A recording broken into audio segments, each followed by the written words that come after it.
Let's talk about the steps you need to take if you want to become a listing agent. With everything that's happening right now in the industry, a lot of agents are wondering what the heck to do and how they're going to pivot towards working with sellers. I'm going to walk you through the most important steps on how to get you out of this world where you're dependent on working with a lot of buyers and transition into becoming a dominant listing agent. But also two important things. One, how to develop your value proposition through certainty and risk management. And number two, how to actually not ask for a listing, but conclude for a signed contract, something that nobody's teaching you out there.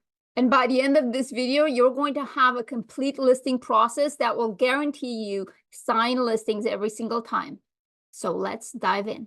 The truth is that if you want to become a listing agent, you need a killer listing presentation. If you right now, you just show up and you throw all over the prospect about your services and hope to win their business, you're probably not winning.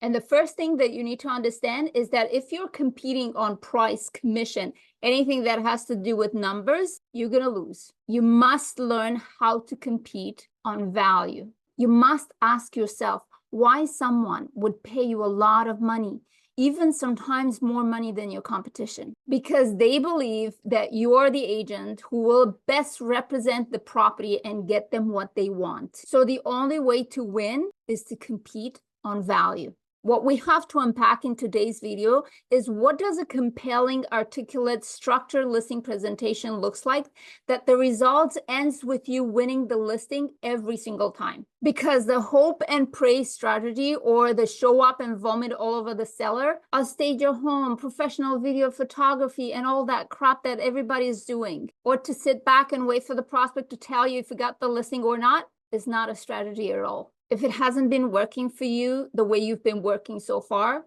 then you need a new strategy. So I'm going to walk you through how I structured this professional listing presentation with all the agents that I coach so that you can take this framework and you can go out there and start to implement this on your next listing presentation so that you can start winning more business. The first thing that you have to have in place if you want to have a professional listing presentation, it's a professional pre-qualification process. You wonder what that is?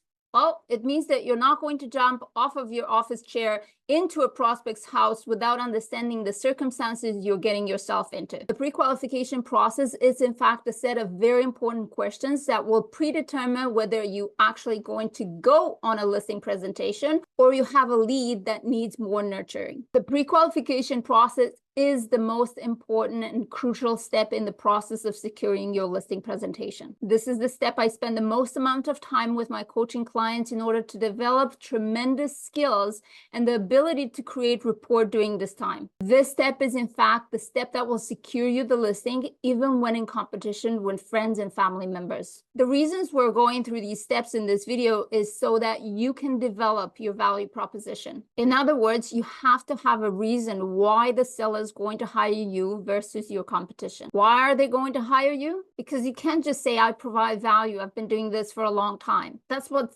everybody's saying. So how can you actually create value? There's only one way, by creating certainty. You have to create certainty and decrease risk at the same time. You have to increase the certainty in the mind of the seller that you are in fact the right agents to sell their home, while at the same time decreasing their risk of making a decision to hiring you. The further these two are apart, the more value is being created. And what most agents are not good at is communicating any level of certainty or decreasing any risk. They truly don't know how to create value. You have to create a compelling reason inside the seller's experience during the listing presentation that would increase the perception of successful outcome, which is to get the property sold at the price they want. They have to have this perception of belief that by hiring you, they will get the outcome they are looking for. That's certainty. At the same time, when they're making this decision to hire you, that you remove any potential risk in their decision, because the seller is not wondering if you're doing professional photography. They're constantly asking themselves, can we trust this person?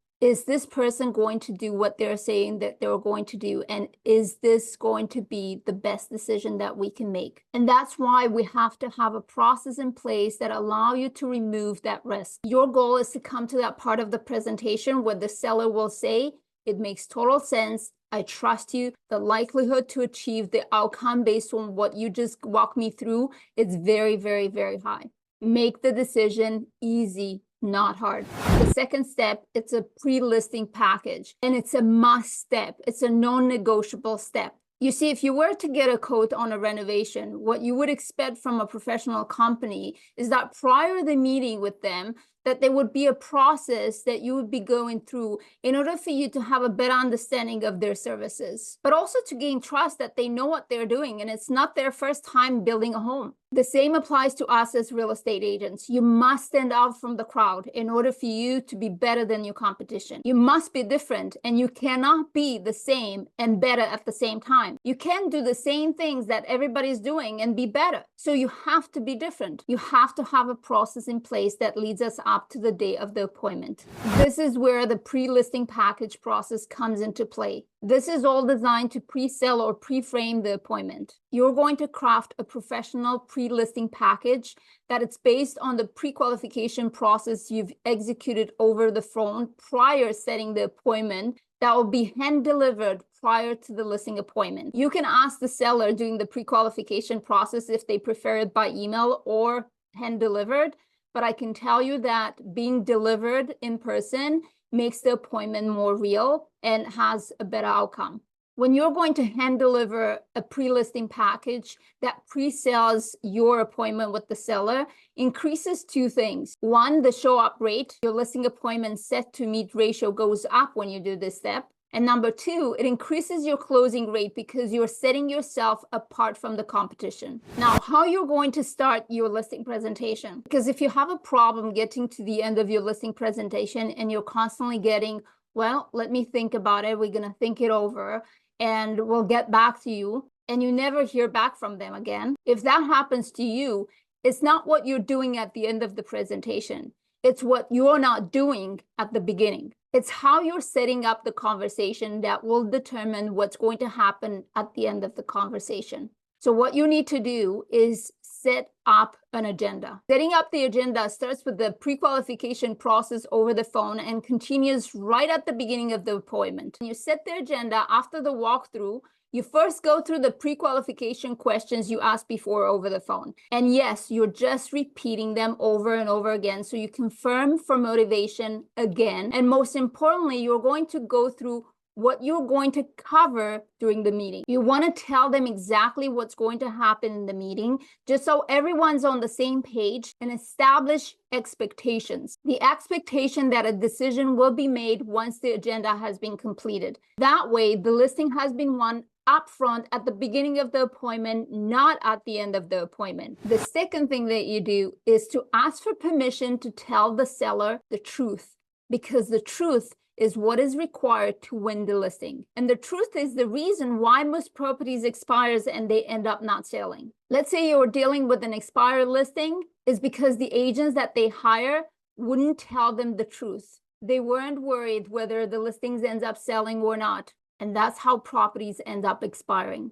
Most agents are hoping that the listings are going to sell. Most agents aren't willing to tell the truth about the property's price, the property's conditions, what exactly is going to actually take to get the property sold, because they're worried that if they tell the truth, they won't get the listing. But when you get the permission to tell the truth, it actually becomes the reason why you are more appealing to the seller. So the next thing that you want to do is you want to walk them through the pricing strategy. You have to have a systematic strategy that you can walk the seller through that becomes compelling, where the sellers is going to say, it makes total sense. I understand why you're suggesting the price that you're suggesting. I can see why you're the expert. Pricing strategy. What is it that you're going to do inside your pricing strategy? By the way, your agenda should include price, timing, home preparation, and the net sheet. Let's talk about the pricing. And the number one that you're going to walk them through is days on the market. You have to break down the strategy around the timing when they're entering the market based on their motivation. Then you're going to break down how the house has to sell based on the features and benefit and the three-way sell technique. At this point, most sellers have no idea what you're talking about because they've never been presented with such strategy. This allows you to build that expert authority positioning. Then you move into the price bracketing. And it's important that you're actually walking through all of these strategy with the seller rather than telling the seller, here's your market analysis, this is the price that I think you should have on your property, and that's it. This really allows you to separate yourself from your competition. Walk the seller through on how the house must be positioned in order to achieve the goal, which is selling it with the price they want in a time they want. The next step is what I call the active buyer analysis. This is again an opportunity for you to show, not to tell, because the seller doesn't believe in what you say. So when you break down the analysis and you show them the current buyer's demand by price blocking so that the seller can see again for themselves with their own eyes where their house must be positioned. Once we go through that, then and only then we can actually walk them through their competition and we do an analysis on their competition. We're going to again show them right there the homes that they're going to compete with them. Many times we suggest that we preview the competitors and then we make our price recommendation. The idea through these steps is to get the seller on the same page. By now you build your value proposition, you build your trust. So now you're going to present the numbers. This is where you're going to pull out the seller's net sheet and you're going to present 3 sets of numbers: the worst case scenario, least likely, and most likely. And what you're going to focus on is the sales price that is most likely. Under this method, the seller can yet again see that things are going to look like rather than just telling them. At the end of this, you can ask them for a dollar amount as a conclusion of your presentation. It's a common sense decision, but it's also the moment of accepting the reality based on proper execution of pricing strategy. The next step is to point out what the seller is going to net in their pocket as a bottom line. And you can show this number. Now it becomes very, very real. This is where some may not agree with me, as they're suggesting the next step to be the home preparation. I actually don't recommend this step right now. At this point in the process, you're perfectly positioned to get the listing signed. And once you have the signature, you'll go over all the details of what it looks to work with you, what improvements in the house they should put together in order to maximize the return and all of that. Closing process, it's a very, very simple because you're already done the entire work. One of the most important part of closing is not to ask for signature, but to conclude for signature. And it goes like this: Mr. and Mrs. Seller, are we all agreeing with the timing? Yes. Are we all agreeing with the price? Yes. Are you both comfortable with the bottom line number? Yes. And are you comfortable and confident that I can sell your home and get you what you want in the time you want? Yes. Then all we need to do is simply sign the contract. As you can see, I never asked, are you ready to sign the contract? I concluded that if they want to get what they want, they need to sign the contract. One of the most popular phrases in sales is the first to talk loses. And it's so true. Once you demanded a signed contract, you need to stay quiet for as long as needed. This is the time when they process everything that you've been discussing and they're making decision. And if you follow this strategy, you will get a signed contract. If you got some value from this, drop a comment below. What was your biggest takeaway? I would love to hear it. And if you're interested in learning more about sales, don't forget to subscribe.